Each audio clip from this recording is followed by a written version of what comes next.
Headlines. Concerns are emerging over the potential impact on legitimate NGOs of regulation could disrupt critical development and humanitarian work. In response, the non-profit organizations Regulators Connect initiative, spearheaded by the Civic Advisory Hub, is promoting dialogue between regulators and the non-profit sectors. Now in studio, I'm joined by Civic Advisory Hub Executive Director Yona Wanjala and Tyron Mokhatong, High Court Deputy Master, to discuss how Botswana can enforce anti-money laundering and counter-terrorism financing rules without shrinking civic space, and what safeguards are needed to protect NGOs from unintended regulatory harm. Good evening, and thank you so much for joining us on Botswana Television. Thank you so much for hosting us. Thank you. All right. Now let's start our conversation by understanding the state at which the African continent, to be specific, or the southern part of Africa, is affected by money laundering and the counter-terrorism financing, as we are seeing in the news. Yeah, thank you, moderator, for this opportunity. Just maybe to highlight, Wanjala Yona is my name. I work for the Civic Advisory Hub as the Executive Director. Our organization mainly focuses on policy, research and advocacy on transnational and organized crime. Looking at the landscape on the African continent, these are vices that are causing existential threats to the continent. Money laundering is a huge issue. Counterterrorism financing, we've fallen victims as a continent. However, as you might know, this is a subject that is little known amongst very many people, mainly the NPO sector. And yet we are vulnerable as the NGO sector when it comes to terrorism financing. So we are running a program protecting your charity from the risk of terrorism abuse. Begins with you. It begins with the government, it begins with journalists, it begins with the media, it begins with the NGO. It's a right and a responsibility for all of us to join hands, to build a collective effort to fight these vices. But since it is little known, lack of knowledge on the risks associated with terrorism financing is bad enough to make us victim of these vices. So we feel we should bridge the knowledge gap, empower NGOs to get to know the telltale signs that they can be duped closer to these crimes. And if they know their vulnerability, if they can be able to identify the threats, then they can come up with, at organizational level, mitigation measures. But also the government, according to the Financial Action Task Force, is encouraged to employ a risk-based approach. A risk-based approach basically emphasizes that government or states should be able to identify the NGOs that fall within the FATF definition. That is the Financial Action Task Force definition. It should be able to assess and understand the risk. Then if it assesses and understands the risk that is associated to a classification of NGOs that fall within the FATF definition, then it should be able to come up with appropriate and proportionate measure. These measures, if developed, should never at any one moment interfere with operation of legitimate NGOs. All right, we'll get into the nitty-gritties of what you have just shared. It's a lot that we'll have to dissect. Now, getting to you, let's get to the NGOs in this country. We understand that we have got many the non-government organizations that might be susceptible to, terrorism financing. How do we find ourselves in a state where we are now, we are not terrorism, we are not getting money that could be, terrorism, financing? Thank you for the question, but I think I need to clarify the statement a little bit. Fortunately, we conducted a sectoral risk assessment and it was concluded in December 2024. And what it did identify as an outcome, and this is fortunate, is that in Botswana we have low risk of being abused for terrorism financing. That is, our NPOs have low risk of being abused for terrorism financing. So that's a plus. And it relates to the fact, amongst others, that in Botswana we've never had a terrorist activity. However, notwithstanding that we haven't had a terrorist activity, we may be used by terrorists to either raise or move or use funds, and that's the area we need to focus on and see how we could avoid it so that the risk always remains low. So the good part is that for now we still have a low risk, but of course for as long as there is a risk, you need to manage the risk. So we can start by having the confidence that at the moment we don't have any incident of an NPO being abused for terrorism financing in Botswana. Most definitely. That means we shouldn't just let it loose like that to say we are not at risk. But you earlier on mentioned about, you know, these NGOs looking at all the signs and have information. Let's get to that. What is it that they should look up to? And maybe the policies that they should guide to be accepting money and accepting all these helps that coming out, as they could become in disguise as, you know, this charity, but at the end of the day, financing terrorism. Yeah, thank you. I think at organizational level, what NGOs need to have are strong governance policies in place that show clear procedures on how they fundraise money, on how they manage resources or finances within the institution. They need to know their donors. Who are they getting monies from? Are they from high-risk jurisdiction, or from low-risk jurisdiction, or no risk at all? They need to know their employees. What is the track record? What is their background as employees of a particular organization? They also need at sector level to come up with self-governance, self-regulation mechanism, where an NGO that has capacity to offer oversight and accountability to the rest of other NGOs. It's kind of peer-to-peer check and balances, peer-to-peer self-regulation mechanism that they are able to build their own capacity to be able to mitigate even before the regulator. However, we yesterday launched a very interesting platform called NPOs-Regulators Connect. It was given a Swan award that I cannot pronounce now, but it is Let's Talk in Swana, literally translated. So we feel that this platform is going to continue the seed we planted yesterday of bridging the knowledge gap so that the NGOs are able to understand their obligations toward institutional governance, but also towards mitigating any risks associated to terrorism financing.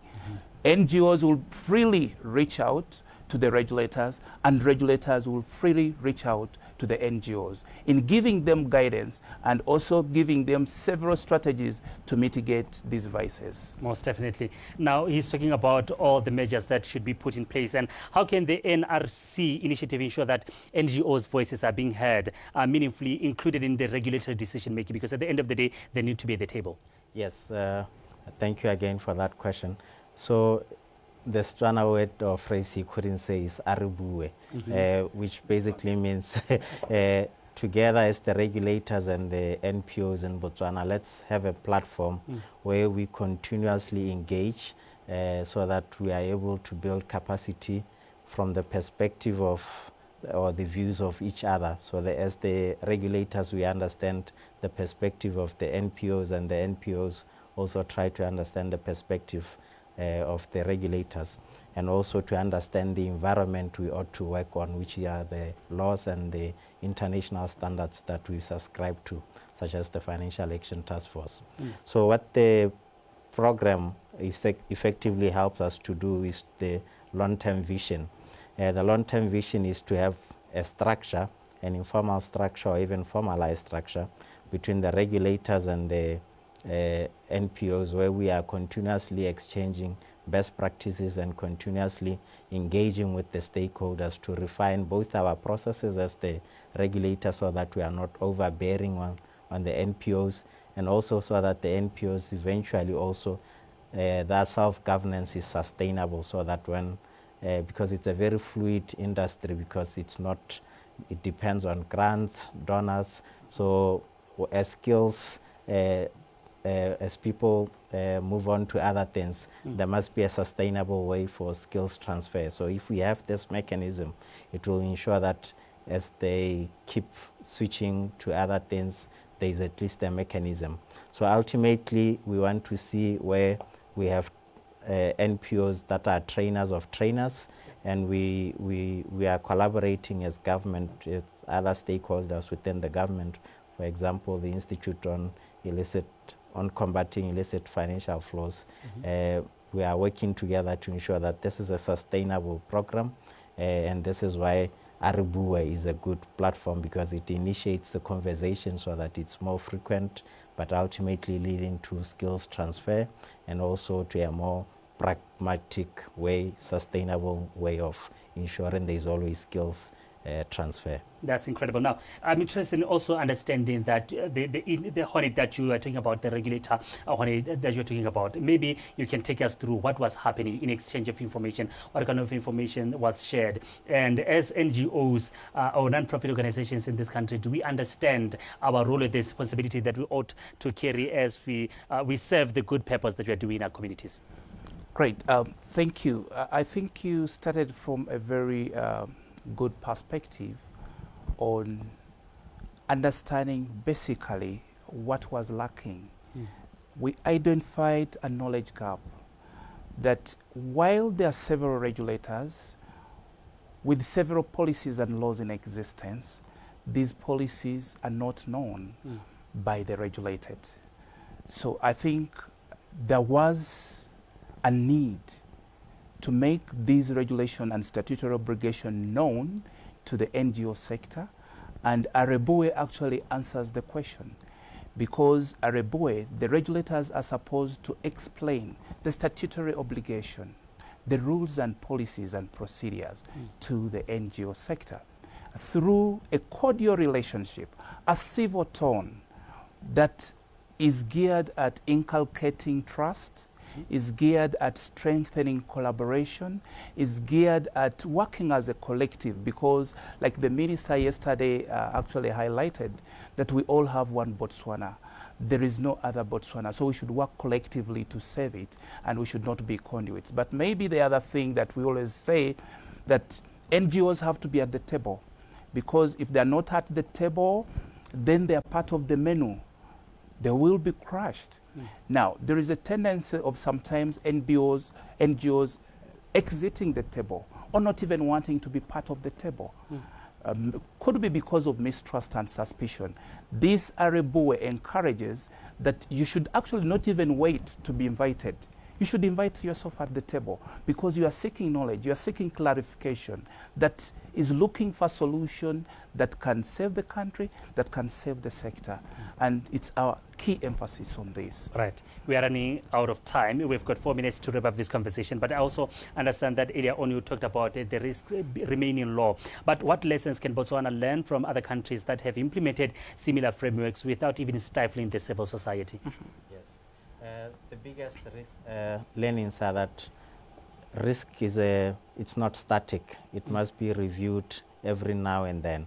So whilst we may be low now, circumstances may change tomorrow that then escalates the risk to a higher level. So this is why it's important to continuously learn from each other, to continuously be on the watch out each where they are standing, so that we share perspective of the ongoing risk, and then we are able to reevaluate and take appropriate measures. But from the region, what we can take as good learnings is that if you don't address some of the risk factors, the risk would eventually materialize. So we don't want a situation where Botswana is either a conduit for terrorism through raising or moving funds, or is a recipient of a terrorist activity through the NPOs. So this is what we must be alive to, that for as long as there is instability in the region, and for which we are aware that there is instability in the region, we must always be on the guard to ensure that we make Botswana resilient. However, we must balance that need with ensuring that the NPOs thrive with the natural obligation of ensuring that they provide assistance, humanitarian help, they are able to garner donations from appropriate donors. So it's a mutually beneficial outcome, in the sense that if we work together, the public would have confidence in the NPOs themselves, that whenever they have funds, they utilize them for the reasons that they obtain the funds, and this will increase the likelihood to raise more funds. But at the same time, from the government perspective, you are managing the risk of terrorism financing effectively. So it's a win-win situation. Yes. I'm interested in also understanding, still with you, in understanding maybe how would it affect if we neglect this responsibility from both sides? Because sometimes we are asking for donors and we are hungry for that, neglecting our responsibility to make sure that it's coming from a clean heart. How would that even affect the economy of the country? Yes. The impact is huge on many fronts. I like that you've mentioned different elements, how terrorism activities impact. One, of course, is infrastructure and life, which is the worst form of damage. The others, of course, is your economy becomes affected by the assessment from the international community, because we are part of an international financial system. So once your system has been abused in this manner, countries have to apply appropriate measures. And as an economy that is part of the global space, you don't want to be subjected to enhanced measures, so that whenever you are trying to trade with other countries, it becomes a problem. And then most of our donors would also, some of our donors are from outside. So if we are grey listed or we are found to be wanting in terms of our systems to combat terrorism financing, they will be reluctant, or they won't have confidence in providing donations to our local NPOs. And this would affect the very objectives that they seek to do. Because one of the main role of NGOs is to step in so that while it recognizes that government can do everything by itself. So in that sense, it would affect the ability of the NGOs to collaborate and work with government to increase social upliftment. That's incredible. So, yeah, unfortunately, we are running out of time. I had to let him in. But are there any existing legal or policy gaps that make NGOs more vulnerable to overregulation or misclassification? In just a minute. Yes, there are certain policies. If at all a nation does not follow a risk-based approach for implementing the recommendation 8 as per FATF best practice paper, then that alone is leading what they call the unintended consequences that disrupt the operation, that pounce on NGOs over regulation constructs that affect the operation consequently. Right. And gentlemen, unfortunately, we have run out of time, but I believe the little time that we had, we have delved much into the issues. I understand, Botswana, Kwente, understanding what you're talking about. Thank you so much for your time. Thank you so much. All right. Remember, I had in a studio with me the Civic Advisory Hub Executive Director, Yona Wanjala, and Taran Mokhatong High Court Civic High Court Deputy Master, to discuss how Botswana can enforce anti-money laundering and counter-terrorism financing rules without shrinking the civic space, and what safeguards are needed to protect NGOs from unintended regulatory arm. That is how we come to the end of this conversation. Now, ajano re kgabaganyetse kwa pulong simuso ya maitiso a Khawa John Challenge.